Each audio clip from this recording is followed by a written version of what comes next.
If I ask you a simple question, can you please tell me that which is the regulator or who is the regulator in India related to banking?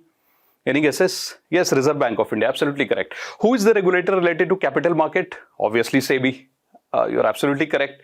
Now, if I ask you a question, who is the regulator who makes sure that the quality of these processed food, this is tomato ketchup and this is pickles, who is the regulator who makes sure that the tomato ketchup, the pickle and the chocolates, these are processed food items which you are eating, it's of good quality and it does not contain anything which is toxic? Who is the regulator of making sure the quality is good and toxins are not present? So the name of the regulator is Food Safety Standard of India. And what do? They maintain the quality, safety and standard of food products. So they are basically the regulator. Now, where do they test these food items? There must be a place where they test it. So that place is called as food testing labs, right? So roughly in this budget, it is mentioned that roughly around 206 labs already exist where the Food Safety and Standard of India, they test these kind of food items. Almost more than 200 already exist. But in the current budget, the government of India has made provision for 100 new food testing lab.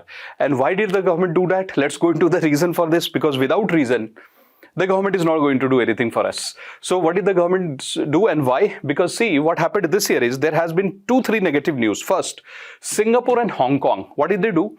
So they made an announcement one day that we are not going to consume Indian spices. Why? Because they said that in the Indian spices, they have found a chemical called as ethylene oxide, which is above the prescribed level. And they said it's going to create toxin. It's not good for human consumption. So there was a reaction against Indian spices across the world. We got a very bad name. Of course, it raises question mark against food safety and standards of India. Now, Nestle. Nestle sells baby food in India as well as other countries like USA. So when a quality test was performed, it was found that the baby food sold by Nestle in India contains very high amount of sugar, which is not good for human consumption. But the same Nestle, when they sell the baby food in USA, the sugar consumption is low. But in India, the sugar consumption or the sugar that they put inside the baby food, that sugar is of very high level. So again, there was a question mark that how is it possible that since very long they are doing this in India? Now, there is a third news which has happened recently. But let me tell you a disclaimer that I don't teach you history and culture. And certainly I don't teach politics. So I will not go into the political aspect of it, the religious aspect, the history and the cultural aspect. I will simply go towards the quality aspect. So there has been a recent controversy regarding Tirupati, prasads and laddus that are being served there. So they say that a few things have been used here which should not have been used, right? So what does it tell us? It tells us that it's not about politics and religion, because there is no politics and religion here.